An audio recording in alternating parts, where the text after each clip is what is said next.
नमस्कार दोस्तों, कैसे हैं आप सभी। उम्मीद करता हूं आप सभी स्वस्थ मस्त और जबरदस्त होंगे। आप सभी की तैयारी बहुत बढ़िया चल रही होगी। जैसा कि आप सभी जानते हैं, 15 मिनट की सीरीज में हम कई संगठन पूरे कर चुके हैं, जो कि आपके प्री और मेंस दोनों परीक्षा के लिए बेहद महत्वपूर्ण है। अब हम जो नए संगठन की तरफ आगे बढ़ रहे हैं वह है हमारा आज का संगठन आसियान। तो इसको हम 10 से 15 मिनट में समझने की कोशिश करते हैं, इसके बारे में सब कुछ। ठीक है, तो चलिए सबसे पहले देखते हैं आसियान के बारे में। शुरुआत करते हैं कि आसियान का पूरा नाम क्या है।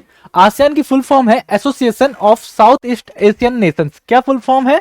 Association of south east Asian nation. Hindi में बोलेंगे दक्षिण पूर्व एशियाई राष्ट्रों का संघ।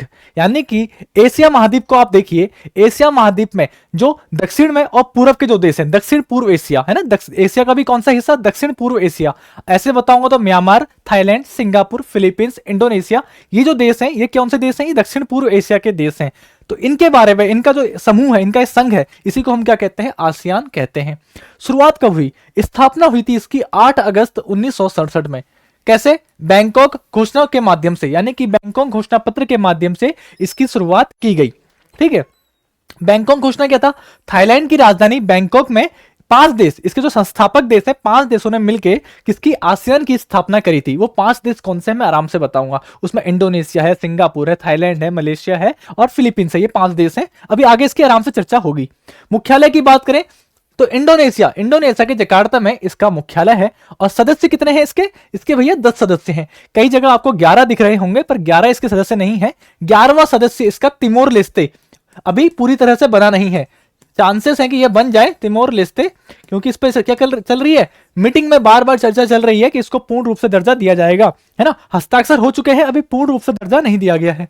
जो तिमोर लेस्ते है, ये इसका कौन सा सदस्य होगा? अगर होगा तो 11वां सदस्य होगा, ध्यान रखना है। अभी नहीं है, वर्तमान में इसके 10 ही सदस्य हैं। ठीक है, महासचिव की बात करें तो डॉक्टर काओ किम होर्न, क्या नाम है? डॉक्टर काओ किम होर्न इसके महासचिव हैं। आसियान का आदर्श वाक्य आपसे पूछा जा सकता है, एक दृष्टि, एक पहचान, एक समुदाय। कहने का मतलब है ये जो दक्षिण पूर्व एशियाई राष्ट्रों का संघ है, इसका जो आदर्श वाक्य है क्या है? एक दृष्टि, एक पहचान और एक समुदाय। ये आपको ध्यान रखना है, इसको लेकर ये चलता है। तो ये आसियान के बारे में एकदम बेसिक जानकारी थी। अगर हम आगे सदस्य देशों की बात करें तो जैसा कि मैंने बताया, संस्थापक सदस्य जिन्होंने इसको क्या किया था, 5 ऐसे देश थे जिन्होंने आसियान की स्थापना करी थी। तो वो 5 देश कौन से हैं? पहले नंबर पे है भैया इंडोनेशिया, दूसरे पे मलेशिया, तीसरे पे फिलीपींस, चौथे पे सिंगापुर और थाईलैंड पे 5वां नंबर। ठीक है, 5वें पे थाईलैंड। तो ये 5 देश हैं। क्रम वाइज याद नहीं रखने, ऐसा नहीं कि क्रम वाइज रखने, बस ये याद रखना है कि इंडोनेशिया जो है, इंडोनेशिया में इसका मुख्यालय है, इतना ध्यान रखना है। तो ये 5 देश कौन थे जिन्होंने मिलकर बैंकॉक घोषणा पत्र 8 अगस्त 1967 को इसकी स्थापना करी। लेकिन इसके अलावा 5 और देश है इसमें शामिल, Brunei, Vietnam, Laos, Myanmar, Cambodia. अभी आपको मैं मानचित्र में इन देशों के जो लोकेशन है वह दिखाऊंगा। तो Brunei, Vietnam, Laos, Myanmar, Cambodia, ये वो देश हैं जो 5 देशों के बाद समय समय रहते हुए जुड़े। सबसे आखिरी सदस्य कौन सा है? कंबोडिया है। कंबोडिया 1999 में आसियान का 10वां सदस्य बना। ठीक है, तब से अभी तक इसमें कितने देश हैं? 10 सदस्य हैं। तो ब्रुनेई की बात करें तो कब बना था ये? तो सबसे पहले इन 5 के बाद जो छठा सदस्य बना वो 1984 में ब्रुनेई बना। वियतनाम बना 1995 में। लाओस और म्यांमार की बात करें तो ये बने 1997 में। और कंबोडिया जैसा कि मैंने बताया 1999 में इसका 10वां सदस्य बना। ये चीजें आपको ध्यान रखनी है। ठीक है, यहां से सवाल आप बन सकते हैं। सबसे ज्यादा जो 1999 में आसियान का 10वां सदस्य बना, ये 30 अप्रैल को बना। किस अप्रैल को? 30 अप्रैल। आप ध्यान रखना इसकी तारीख, क्योंकि लेटेस्ट है तो हो सकता है डेट से भी सवाल बन जाए, वैसे बनते नहीं है। तो आप 1999 ध्यान रखिएगा। आप देखिए ये 10 सदस्य देशों की स्थिति। ठीक है, तो ये रहा भैया सबसे पहले म्यांमार, फिर लाओस, फिर इधर वियतनाम। ठीक है, म्यांमार, लाओस, वियतनाम। फिर नीचे बढ़ोगे तो थाईलैंड और कंबोडिया। हो गए 5 देश। अब 5 इधर आ जाओ। ये देखो, ये मलेशिया है। ठीक है, ये और ये जो है ना, ये सब पिंक पिंक, ये मलेशिया है।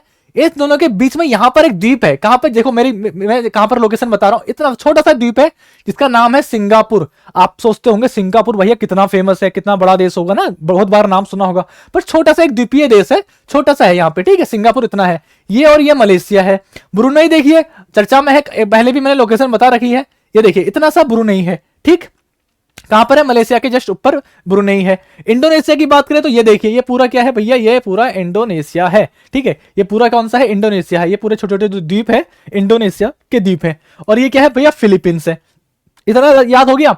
1 2 3 4 5 6 7 8 9 और 10, ये 10 देश भाई आपको याद रखने हैं, जो कि आसियान के 10 देश हैं, सबसे महत्वपूर्ण देश हैं। ठीक है, तिमोर लेस्ते जो 11वां सदस्य बनने वाला है, उसकी अगर हम बात करें तो यहां पर द्वीप है छोटा सा, ठीक है, आपको दिखेगा नहीं पर यह द्वीप है। अगर हम देखें इसको, यहां पे है, ठीक है, इतने में ये जो द्वीप है, इसी ये कौन सा है? तिमोर लेस्ते, जो कि अगर बनेगा तो यही बनेगा। ठीक है, चांसेस है कि 2-3 महीने के अंदर क्लियर हो जाएगा कि ये 11वां सदस्य बनेगा पूर्ण रूप से या नहीं। साइन हो चुके हैं, चांसेस पूरे हैं, सहमति दर्ज हो चुकी है। अब बस क्या है, इसको औपचारिक रूप से पूर्ण सदस्य बनने के लिए तैयार है कि हाँ कब बनाया जाए, इसको देखना है। तो तिमोर लेस्ते 11वां सदस्य बनेगा, जो कि यहां पर है। ठीक है, ये आपको सदस्यों के बारे में बेसिक जानकारी। आसियान के उद्देश्य के बारे में अगर हम बात करें तो क्षेत्रीय शांति और स्थिरता बनाए रखना। कौन सी क्षेत्रीय शांति की बात हो रही है भैया? दक्षिण पूर्व एशिया जो इलाका है ना, ये जो पूरा एरिया है, इस इलाके में क्या करना है? क्षेत्रीय शांति और स्थिरता, यानी कि संघर्ष ना हो, युद्ध ना हो, और मिलकर विकास करें, सहयोग करें, इस तरीके से शांति और स्थिरता बनाए रखना। आर्थिक विकास और सहयोग करना, सांस्कृतिक सहयोग करना, सतत विकास करना, पर्यावरण पर ध्यान देना, जलवायु परिवर्तन पर ध्यान देना, आतंकवाद, मानव तस्करी इत्यादि मुद्दों पर सहयोग करना। ये जो वैश्विक चुनौतियां हैं, आतंकवाद, मानव तस्करी, है ना, इस तरह की जो वैश्विक चुनौतियां हैं उन पर ध्यान देना। ये आपकी मुख्य परीक्षा के लिए महत्वपूर्ण है। मुख्य परीक्षा में जब भी आसियान के ऊपर सवाल बनेगा ना, आपको इन शब्दों को याद रखना है कि भैया जब, क्योंकि जो आपका इंट्रो होता है ना, वो कहीं ना कहीं इससे जुड़ा हुआ होता है। ठीक है, तो आपको इंट्रो देते वक्त ये शब्द याद रखने हैं, या जब आसियान के महत्व को लेकर सवाल बनेंगे तब आपको इन मुद्दों, इन पॉइंट्स को हमेशा ध्यान रखना है। तो ये पॉइंट आपकी मुख्य परीक्षा के लिए थे। आधारभूत सिद्धांत की बात करें, ये भी मुख्य परीक्षा में आएंगे। सभी देशों की राष्ट्रीय पहचान, संप्रभुता, समानता, स्वतंत्रता, क्षेत्रीय अखंडता के लिए आपसी सम्मान को बढ़ावा देना। कहने का मतलब है जो सभी देश हैं आपस में एक दूसरे के देश की सम्मान करेंगे, समानता, स्वतंत्रता पे बात करेंगे, संप्रभुता को चोट नहीं पहुंचाएंगे, अखंडता पर ध्यान, मतलब क्षेत्रीय अखंडता को बनाए रखेंगे, है ना, एक होकर रहेंगे। ये इसका भैया क्या है? मूल उद्देश्य है, मूल आधारभूत सिद्धांत। किसी भी चीज के ना कुछ बेस होता है, उसके ऊपर पूरी इमारत टिकी रहती है। कोई नींव होती है, उस नींव के ऊपर पूरी इमारत बनी रहती है। वो नींव हिल जाएगी तो इमारत ढह जाएगी। ये उसके नींव है। पहचान, संप्रभुता, समानता, स्वतंत्रता, दूसरे के उसमें टांग नहीं अड़ाना, यानी क्षेत्रीय अखंडता, इसका ध्यान रखना, ये सब क्या नींव है। ठीक है, एक दूसरे के आंतरिक मामलों में अहस्तक्षेप की नीति, यानी कि एक दूसरे के जो मामले हैं, आंतरिक मामले हैं, इंटरनल मामले हैं, देश के आंतरिक मामले हैं, उनमें भैया हस्तक्षेप नहीं करेंगे, अहस्तक्षेप की नीति रहेगी। मतभेद या आपसी संघर्षों का शांतिपूर्ण तरीके से निपटान होगा। हिंसा का सहारा नहीं लिया जाएगा, हिंसा त्याग कर अहिंसा की नीति पर जोर दिया जाएगा, क्षेत्रीय स्थिरता व संतुलन पर जोर दिया जाएगा। तो ये सारे वे मुद्दे हैं जो कि आधारभूत सिद्धांत हैं। इन पे, इन शर्तों के आधार पे इन्होंने आपस में सहयोग किया, और सहयोग करने के बाद इनके अपने अपने ये वाले सारे उद्देश्य बने। ठीक है, आसियान प्लस 3 देश, एक कॉन्सेप्ट, एक विचार और निकल कर आता है, वो भी समझ लीजिए। आसियान प्लस 3 देश क्या है? कहने का मतलब है आसियान में 10 देश थे, उसके अलावा 3 देश और जुड़ गए, तो ये आसियान 3 देश बन गया। तो किस लिए बने ये? ऊर्जा सुरक्षा, प्राकृतिक गैस, तेल संग्रहण व शोध नवीकरणीय ऊर्जा के विकास इत्यादि क्षेत्रों में आपसी सहयोग हेतु आसियान 3+ देश का विचार लाया गया। यह विचार 1997 के आसपास लाया गया था। धीरे धीरे इस विचार पर काम होने शुरू हुआ, और इसमें 3 देश शामिल हुए, चीन, जापान और दक्षिण कोरिया। ये 3 देशों को इसमें शामिल किया गया, जिसका नाम रखा गया आसियान प्लस 3 देश। इन मुद्दों पर सहयोग करने के लिए इन 3 देशों को और इसमें शामिल किया गया। ठीक है, ऐसे ही एक और है आसियान, ये गलती से आसियान है, ये होगा आसियान भैया। ठीक है, क्या होगा? आसियान, इतना ध्यान रखना। तो आसियान जो है प्लस 6 देश, ये क्या है? ये भी पूर्वी एशियाई देशों में आर्थिक वृद्धि के क्या है? मूल उद्देश्य क्या है इसका? आर्थिक वृद्धि में तेजी लाने के लिए बनाया गया। इसमें आसियान के 10 देशों के अलावा 6 देश शामिल हैं। कौन कौन से 6 देश हैं? चीन, जापान और दक्षिण कोरिया। ये देखिए, चीन, जापान, दक्षिण कोरिया, ये 3 तो है ही, 3 अलग से और याद कर लीजिए, ऑस्ट्रेलिया, न्यूजीलैंड, इंडिया। यानी कि इसमें इंडिया भी है, न्यूजीलैंड भी है, ऑस्ट्रेलिया भी है। ऑस्ट्रेलिया कहां पर है आपको पता है, उसके जस्ट साइड में, मतलब जैसे अगर ये ऑस्ट्रेलिया है तो इधर साइड को न्यूजीलैंड है, और इंडिया तो आपको पता ही है। तो ये 3 देश मैप में और याद कर लीजिए। चीन, जापान, दक्षिण कोरिया, ये ऊपर की तरफ है, जैसा कि आपको पता है। ठीक है, तो इतना आपको क्लियर हुआ। अगले महत्वपूर्ण तथ्यों की तरफ बढ़े तो प्रथम आसियान शिखर सम्मेलन 1976 में हुआ था। कहां हुआ था? बाली, इंडोनेशिया। सवाल बनेंगे तो यहां से बनेंगे, या ये बनेगा सबसे आखिरी, लेटेस्ट कौन सा है? तो 43वां आसियान शिखर सम्मेलन हुआ है 2023 में। कहां हुआ है भैया? जकार्ता में हुआ है। तो ये सवाल बन सकता है, या तो पहला पूछ लेगा या सबसे आखिरी पूछ लेगा। अच्छा, 8 अगस्त को आसियान दिवस के रूप में मनाया जाता है। एक चीज और आपको याद रखनी है कि अगर सवाल आए कि आसियान दिवस कब मनाया जाता है, तो भैया 8 अगस्त को आसियान दिवस के रूप में मनाया जाता है। तो प्रीलिम्स के लिए आपके लिए इंपॉर्टेंट क्या है? ये हो सकता है, ये हो सकता है, ये हो सकता है। ये तथ्य आपके प्रीलिम्स के लिए महत्वपूर्ण है। ये भी आपके प्रीलिम्स के लिए है कि आसियान प्लस 6 देश में 3 देश एक्स्ट्रा कौन से हैं और किस उद्देश्य के लिए। तो आर्थिक वृद्धि आप याद रखिएगा, आर्थिक वृद्धि, आर्थिक विकास। आसियान प्लस 3 देश की बात करें तो चीन, जापान और दक्षिण कोरिया, ये याद रख लीजिए कि ये 6 देश थे, यहाँ 3 देश, 3 मैंने बता दिए हैं, 1 2 3, तीनों में सेम है। उसके अलावा 3 ऑस्ट्रेलिया, न्यूजीलैंड, भारत आप याद कर लीजिएगा। अब जो मुद्दा है ये वाले जो है आपको पूरा ध्यान नहीं लगाना, ऐसा नहीं है कि भैया इसको याद रटने लग जाए, ये मेंस के लिए है, पढ़ते रहोगे तो ये शब्द आपके ध्यान में रहेंगे। बस आपका माइंड में क्लियर होना चाहिए जो आसियान बनाया गया था ना, इसका उद्देश्य क्या था। आपसी राष्ट्र, आपसी जो सहयोग, आपसी दो देशों का समूह है, दक्षिण पूर्व एशियाई देशों का समूह है, उनमें आपस में ये सिद्धांत है कि इसके आधार पे हम क्या करेंगे, इसको बढ़ावा देंगे। ये हमें उद्देश्य पाने हैं, आधारभूत सिद्धांत आपको पता होने चाहिए, उद्देश्य पता होना चाहिए कि भैया क्षेत्रीय शांति और सुरक्षा। देखो ये तो आसियान की बात है, जब मैं करूंगा बात सार्क की, जब मैं बिम्स्टेक की, किसी की भी बात करता हूं तो किसी भी समूह का उद्देश्य क्या होता है, अपने क्षेत्र में शांति और स्थिरता। कभी भी किसी भी संगठन में सवाल आए तो आपको यही ध्यान रखना है, आर्थिक विकास और सहयोग। ये रटने वाली चीज नहीं है, बस एक बार आपने याद कर लिया, एक बार समझ लिया ना।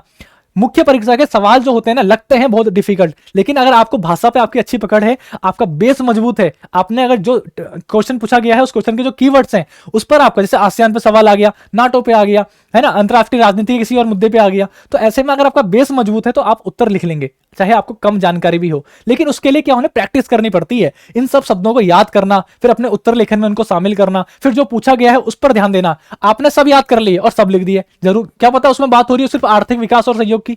तो इन सब चीजों पर आपको ध्यान रखना है कि मुख्य परीक्षा में इन शब्दों का इस्तेमाल कैसे करना है और कितना करना है। ये नक्शे को ध्यान रखिए, कौन सा देश किससे है, किसकी सीमा किससे मिल रही है ना। कई बार सवाल क्रम वाइज आ जाता है कि ऊपर से नीचे क्रम में बताइए, तो तिमोर लिस्ते पे सवाल बन सकता है कि किस कौन सी सीमा, किस देश की सीमा मिल रही है, तो इंडोनेशिया, आप ध्यान रखिएगा, है ना। संस्थापक सदस्य देख लीजिए 5 हैं और कौन से नहीं है, अन्य देश देख लीजिए। ये आपके प्रीलिम्स के लिए इंपॉर्टेंट है, ये सब जानकारी आपकी, दोनों जानकारी प्रीलिम्स के लिए है। ये नक्शा आपको तो प्रीलिम्स और मेंस दोनों में हेल्प करेगा ही। तो ये थी हमारे आसियान संगठन के बारे में बेसिक जानकारी, जो कि आपके एग्जाम के लिए महत्वपूर्ण है, चाहे वो प्रीलिम्स हो चाहे मेंस हो। कल सुबह 7 से 8, जैसा कि आप जानते हैं वीकली करंट अफेयर होती है, तो 7 से 8 वो हमारी वीकली करंट अफेयर है, उससे जुड़ना ना भूलें। और सुबह 7 से 8 डेली जो करंट अफेयर होती है वहीं से उसी का रिवीजन और प्रैक्टिस करवाई जाती है। अगला संगठन कौन सा होगा आप बताइएगा। मैं उम्मीद कर रहा हूं अगला संगठन में सार्क पढ़ाऊंगा, सार्क मैंने नहीं पढ़ाया, बहुत इंपॉर्टेंट है और इन्हीं दक्षिण एशिया से जुड़ा हुआ है, तो उसको बताऊंगा। आप बताइए कमेंट बॉक्स में क्या सार्क पढ़ाया जाए, और क्लास कैसी लग रही है, मजा आ रहा है कि नहीं आ रहा, समझ में आ रहा है या नहीं आ रहा, कॉन्फिडेंस बढ़ रहा है या नहीं बढ़ रहा, चीजें आपको फायदा दे रही है नहीं दे रही, ये सब चीजें आपको बतानी है। और ध्यान रखना अगला संगठन सार्क है, तो जुड़ना ना भूलें। रोजाना सुबह 10 बजे यह क्लास होगी और मिलते हैं कल सुबह 7 से 8 वीकली करंट अफेयर क्लास में। नमस्कार, धन्यवाद।